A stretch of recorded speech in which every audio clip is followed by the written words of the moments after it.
right, where are we going? We got Jay Stevens on the line. Hey. Jay Stevens. Buckeyes. Yes, bring him in. Nice. Bring him in. Jay, welcome to the program. Thanks so much for joining us. Oh, man, he hates us. You said we had him, Mike. He's coming. No, Steve was pulling a video. We're all good. Jay's here with That was us. so embarrassing. There he is. My man, what's up? Hey, tomorrow we have Buckeye head coach, and I can't believe, how did we do this? Do we know how this happened? How did we get Ryan Day? We used Cameo. We brought We're just paying $50 to have him show Ryan up. Day's coming on the show tomorrow, Jay.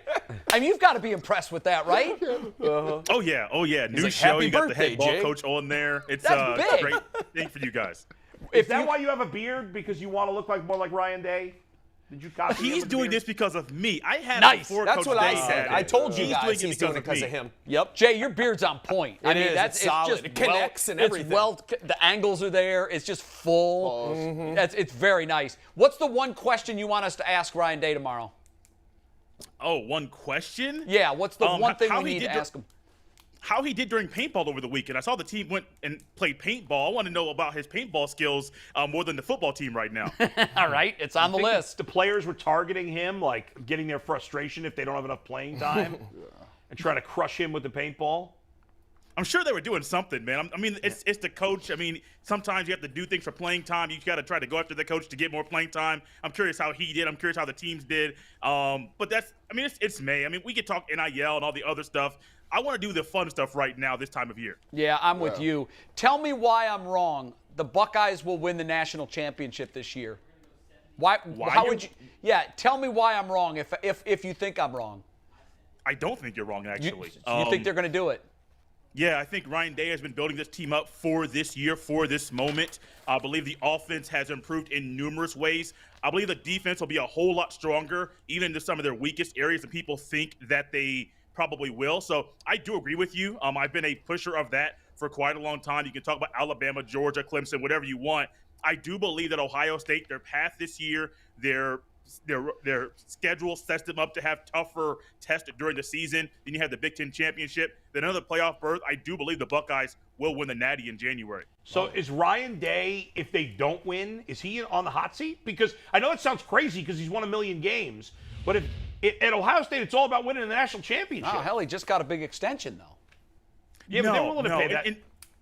Go ahead. And Jay's correct. He just got an extension, extended it 2 more years, get $9.5 million. I mean, he got the bag. But no, I don't think he's on the hot seat. I mean, let's go back 10 years ago, 15 years ago. Jim Tressel, he had years where he did not win the national championship, and I don't think he was on the hot seat. I don't think if you had the tattoo gate, Jim Tressel would have been gone. I mean, he had the thing rolling in Columbus when he was there. Urban Meyer, when he was not there in the national championship, I don't think he was on the hot seat. Now, health things happen with Urban Meyer. I don't think Ryan Day is on the hot seat at all. I think people will not be happy in Columbus. I know I will have my own things to say.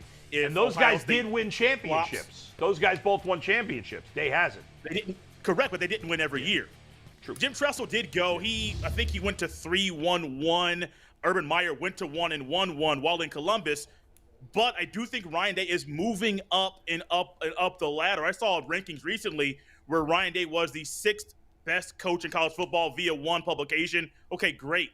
If you're the number 6 best coach, if you're the 6th best coach in college football, why in the world would he be on the hot seat if he doesn't win the Natty? Now, granted, if he does go, let's say he has a Nebraska year, which I don't see that happening, but they go 3-9 in the regular season and they just have a really, really bad season, that might be hot seat worthy. Yeah. I don't see that happening. I don't see that happening at all. Yeah, if he goes sideways like that, Columbus would lose its mind, especially with this team because he's got so much talent. So, Jay, I love the offense. I don't see how anybody stops us for any length of time. I think they're going to score a minimum of 30 points against any team on their schedule. I just think they're that good. But convince me that the defense can keep up with the offense or even play well enough that you can win a national championship that way.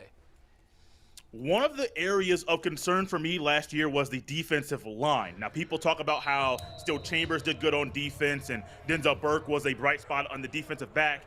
I think the defensive line held that defense back in a big way last year. There was rotation things that were going on, and you thought you were going to get players that were going to play better and step up in ways and they did not. The offense, you say 30. I think they can score 40, 42 against everybody simply because, well, there's two things.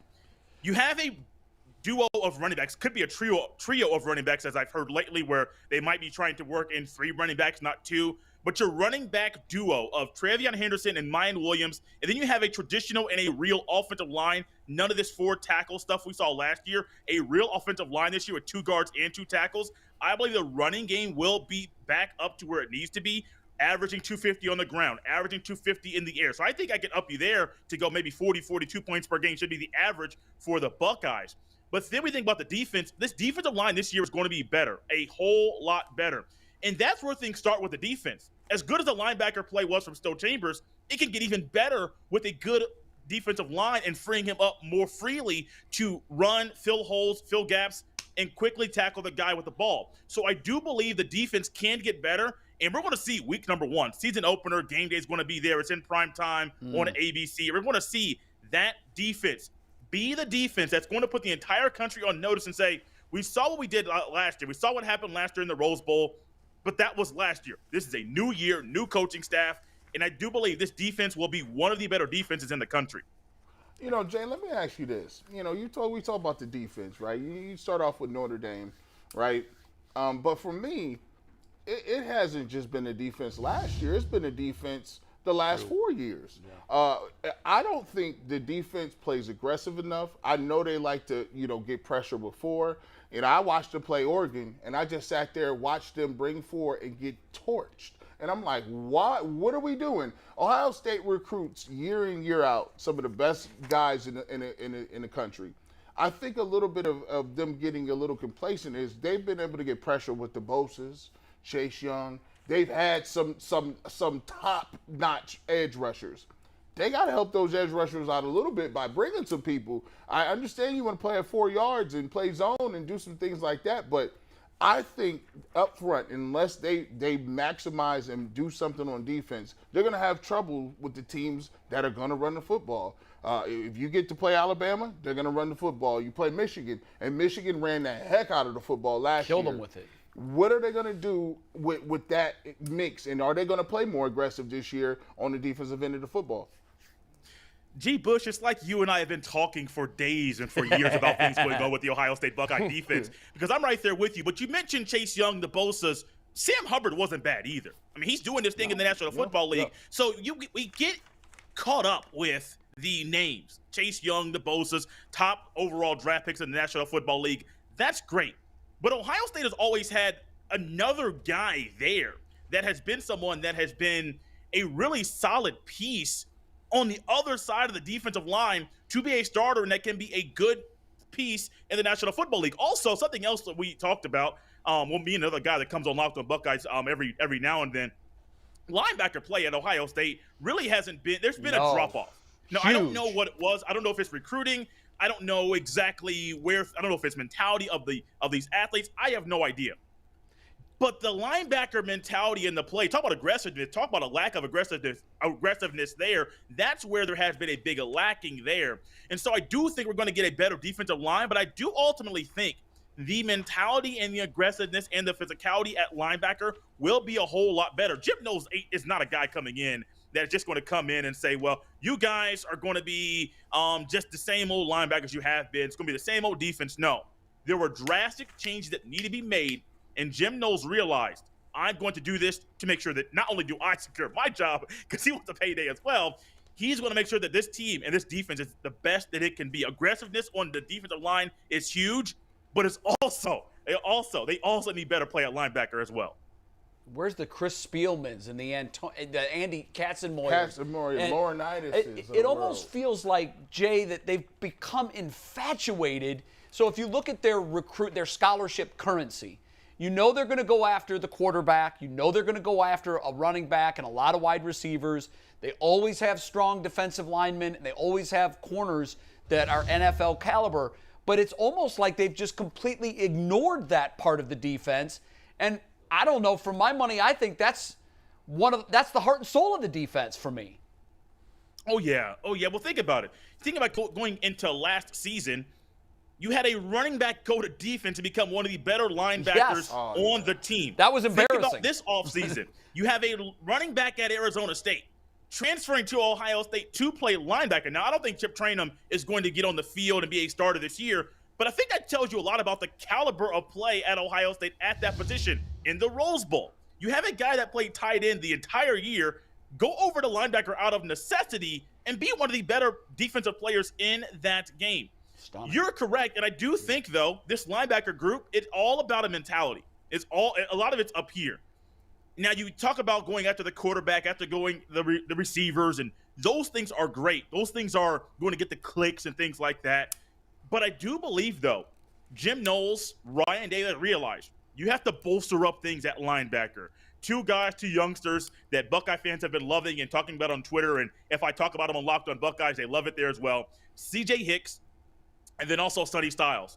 Those two young men, now I don't think they're going to get much playing time this year, but those two young men over the next 2 to 3 years, I do believe they'll be fan favorites, and they'll be people that Buckeye fans can see a trend being started of elite and really good linebacker play in Columbus once again. Very good, Jay. By the way, I think the linebacker thing, I agree with what all you guys are saying about it. I do think that's a bigger issue in football in general. The position's been devalued. And I think the best athletes are not going into the linebacker position anymore because kind of like at running back, we're seeing a lot more guys go to wide receiver. At younger years, I think the same thing's happening with linebacker. They're becoming safeties. Yeah, but other teams have quality linebackers. Yeah, but they do. I don't think ours stack up. I agree, but I'm saying in general, we're not seeing as many great linebackers come out of college year after year in recent years. DeQuell Jackson mentioned that last week when we had him on too. The position's been especially the middle linebackers. They used to be such a premier position. It used to be the way now it's not. It used to be the way you built your defense. Yeah. And I know that Ray Lewis's aren't falling out of trees, and I get that. But if you find a guy that's a tremendous athlete, you're going to find some of them that want to say, I want to be Ray Lewis. I don't care to be a tight end or a fullback or whatever. I want to be that disruptive force on the defense because, by the way, you can write your payday for a long time in the NFL. And you can wreck a game plan like that. Yes, you can. A guy at middle linebacker will destroy you. You can't block him. He's running over your tackles. He's running through guards. He's too fast. Ohio State's got a lot of play hard linebackers these days. Yeah, that's not a good thing when you say they're play hard linebackers. Okay, Jay, hey, listen, thanks for coming on with us. Make sure you watch us tomorrow. Hopefully we break some news with Ryan Day. He's going to be on with us. What time is he on tomorrow? He's at 12. Eric Metcalf at 12:30. Okay, very good. So that's a nice second hour on tomorrow's show. Okay. So tomorrow we got Metcalf and Ryan Day, and we'll let you know about that paintball thing too. We'll get to the bottom of that. Yep, we will. How we fared. I appreciate it. We'll dig into it. Jay, thanks a lot. Keep up the great work. Again, Jay does a terrific job covering the Buckeyes. Locked On podcast. It's all Ohio State. He's got the inside slant on so many of the big stories that come out of there. You do a great job, Jay. Thanks for spending time with us. We appreciate it. Thanks, guys. I appreciate it as well. And I think his beard is better than Ryan's got one of the best beards in coaching history. Yeah. But Jay's is on point, too. That's solid. It really God is. can That's give like a Just for everybody Men everything. commercial beard. It is. If he gave me that beard, I'm taking over the world. I at least got. Oh, yeah. You'd be the mayor in no time. yeah. Yep. Yeah, I know. You've got a little patchiness coming in here, bro. I know. It's a little sloppy there. This is. Jay, we'll keep complimenting your beard off air. I appreciate it. I'll keep watching as well. Yeah. All right, cool. Thank you. I don't know, this is so random, but I think the greatest beard I've ever seen in my entire life is Jerome Bettis.